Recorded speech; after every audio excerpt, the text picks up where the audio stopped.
Go ahead. No, you first. Jinx, You. You owe me a Coke. Making your home clutter-free would be a really nice way to get a new you for the new year. Yes, Keith Kaiser, he's getting some advice from an organizing expert this morning on how to get your house in order. But Keith, you're pretty much an organizer yourself. Your desk is very, very nice.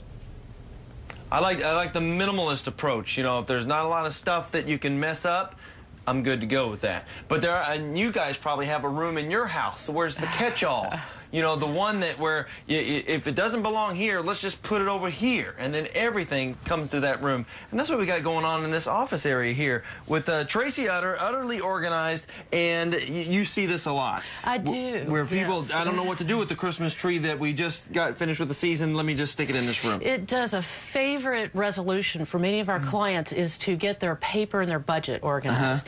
But how can you in an environment like this? I'm overwhelmed in here. Yeah, but the good thing about this office is it was organized at one point. So to get it back to its former state is going to be pretty quick. This office has great bones. Now, obviously, the Christmas tree that was shoved in here and the toy boxes and things, they just need to be moved out and put where they belong. But this office has a desk, it has some chairs, it has machines, it has some filing. So all we have to do is get it back to where it goes. And that's where clients get really discouraged, because they get cleaned up and then they're like, oh, I just give up. I give up. I'm done. And you were talking about the bones of the room, which, you know, some rooms don't have stuff to organize. Then you got to move different furniture to help organize. That's true. And oftentimes we can just use what clients have already.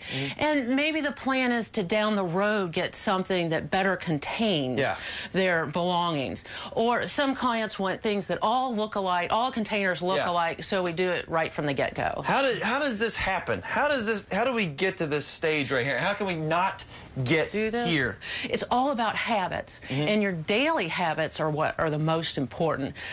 Keeping organized is a commitment. You've got to get organized and then say, okay, I'm going to stay organized. So in this case, you know, life just happens. The holidays happen, stuff happens, and it just kind of gets in here. But if this client had just put things away weekly, every other day, he wouldn't be in this mess. All right, so where do we start? We're gonna start, you know, messing with this room, and then we're going to see an after picture and see how we did. But where do we start? I'm overwhelmed right now. Well, when you have a big mess like this, you want to have some success right away. So start with the big stuff. Start with the big stuff. Start with the big stuff, right, and you'll see success right away. So the tree does not belong in here. It belongs somewhere else in the house. Let's just stick it in the other room.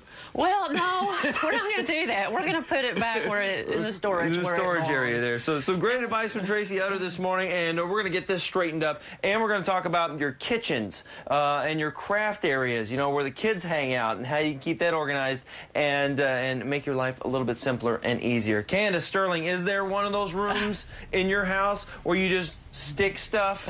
The kitchen and the laundry room are kind of the catch-all in my house. And my husband has a wonderful solution for that. He just kind of rakes it all off into the trash can. Important or not, That's a great solution. Just throw it all away. I have a little table that, you know, I put small things there. That's pretty much it. It starts to stack up, right? Over time. Yeah. But you have a working household with 3 children. You know, you want it to be organized, but you don't actually want to do the job of organizing it. Yeah, That's the hard. It's very hard. Sure is. At BTT, that's your Twitter handle? Yes. All right, making your home clutter-free. Maybe a perfect way to create a new you for a new year. Keith Kaiser is getting some advice from an organizing expert on how to get the house in order one step at a time. Keith? Yeah, I need to pay attention to this one because of the kitchen, where if I clean out the dishwasher and I don't know where it goes, I just stick it somewhere. And then Shannon finds it, and then, yeah, it's not a good scene at that point.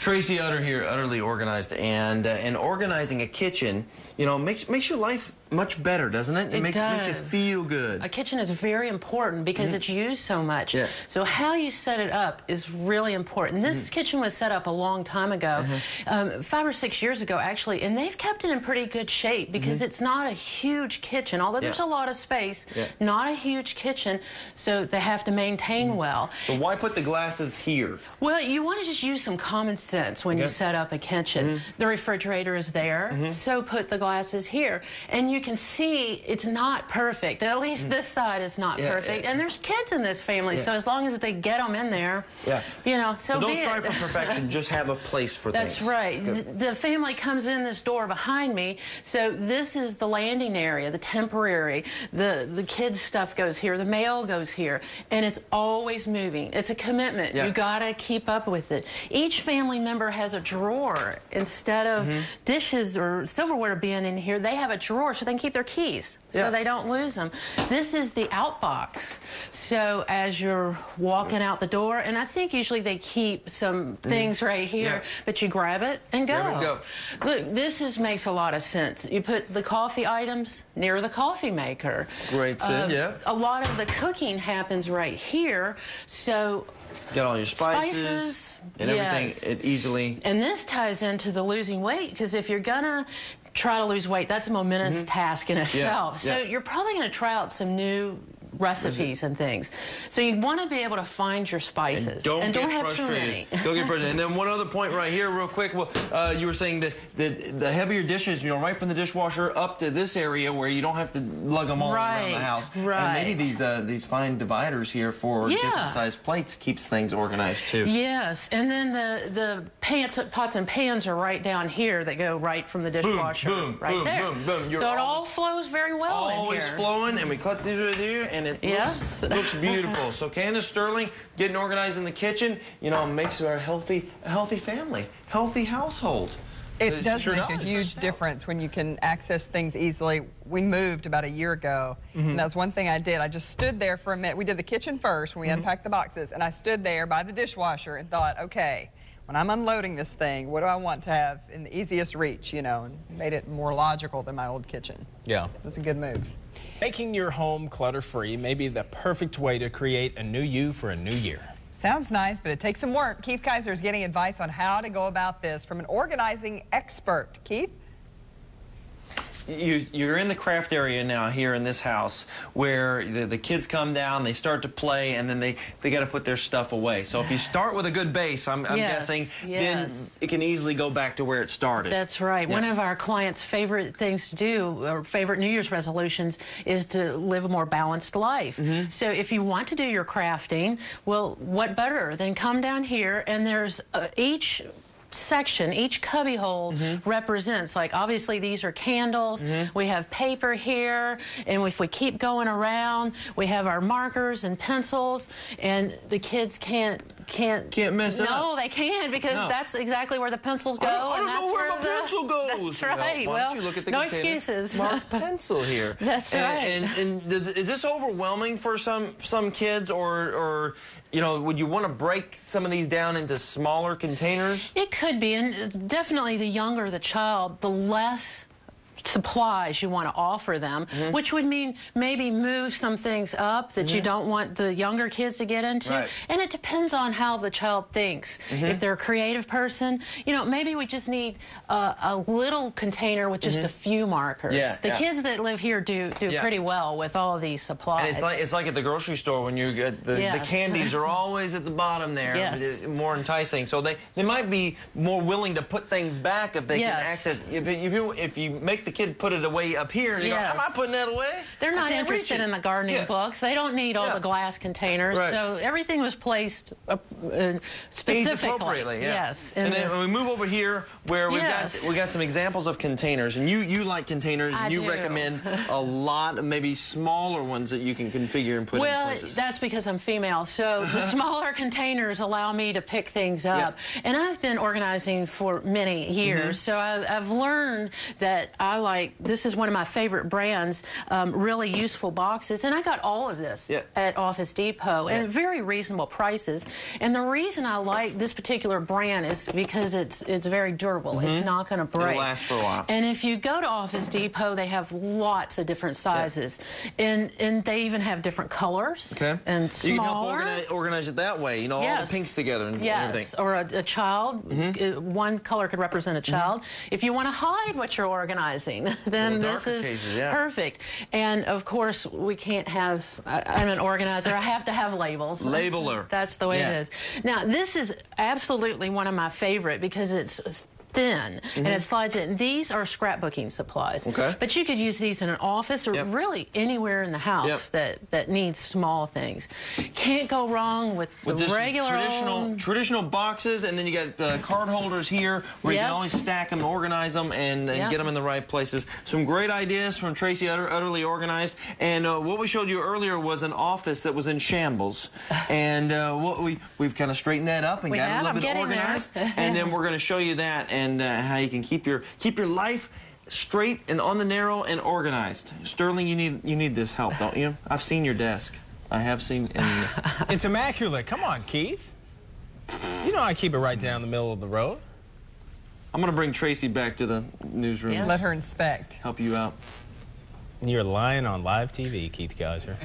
I did some organizing. We had our desk, and then we had these additional locker type things, and I needed to clean mine out so someone else could use the space. And I was started off by making stacks, and in the end I said, I forget it, and rolled the trash can over, just threw it all in there. There's a desk between a line between our desk. Your stuff was encroaching on the line. No, it is not. I was like, move it on back there, Cliff. It is not. You're lying on TV. I do not encroach. Stay on your side of the line, will you? I know where the line is, and that book I have on my desk is right on it, but not over it. Mike, thank you very much. Making your home clutter-free may be the perfect way to create a new you for a new year. Keith Geyser is getting some advice from an organizing expert on how to get things in order. Keith?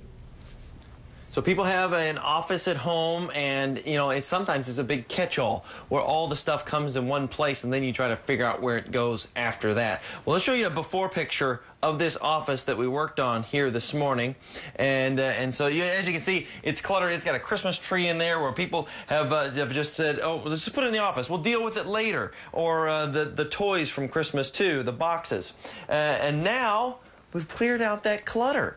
And this is what we have right now. The desk still, we still have some things on the desk that we're going to talk to you about, but organizing. But Tracy uttered the, right here, Tracy, this whole room here is like a perfect place to put stuff. But you want to try to avoid that. Yes, you got to change your habits so that even if you pile it there and you slip, then come back the next day or a few days later. Take care of it right away. And everything has its place. Yes, it does. I know we're talking about the desk area, which you think you can just close the door in the office and it just disappears. Well, but it's always there. The reason you have a home office is so it can be functional. So you can go to a place and do the work that you need to do. You got to have a desk. Yeah. And so let's go with the before picture of the desk. The before picture, which is all these papers on the desk, and you can't even see the desk. And that's probably an issue where you want to get organized and have different sections. And so with a messy desk, you feel like you have a messy life in a way. Some people, that's the way it happens, yes. And I know this client is a stacker, so I will actually let him stack, make places for him to be able to stack neatly. And then we have some of the trinkets and the tools to help keep you organized. What do we have here? Yes, well, these are my favorite. In any office, you've got to have some hanging files. And here's a nice spot that they can use to hang files. And regular old hanging files that fit down in here, and the Manila folders that fit down in here. Slide color-coded. You can be color-coded. Some people like color-coded, but you can just go plain-old Manila. Yep. It is important to label your folders so that you know what's in them. And you're not constantly searching for what you're looking for. And if you have trouble seeing that, then they offer all kinds of things. These are giant 3D labels that you can use. Now, to keep your smaller supplies organized, I love these little things. They have little feet on them, so when you put them in a drawer and you put the stuff in them, they don't move around. Ah, yeah, because every time, sometimes when you drag that drawer open, everything just shifts or shifts back and forth. This is the way I'm gonna, the opportunity I gave the homeowner to stack things in these. These are wonderful. He has some there, and then he'll have some back here. And binders. Binders, keep everything organized there. And real quick, the shredder, it's kind of key to an office. Important. Every house, even if you don't have an office, you need a shredder. You've got lot to shred to avoid identity theft. And clearing out all those papers. And one thing she wanted to mention too was that we got these papers out of here, just to make it cleaner, but still you got to go through those papers and get rid of what you don't need. You don't need that bank statement from 1972. You just don't, unless it's a really great purchase on there somewhere. But Candace Sterling, some great ideas this morning and to help you get organized for the new year. Sounds good. Thank you very much, Keith.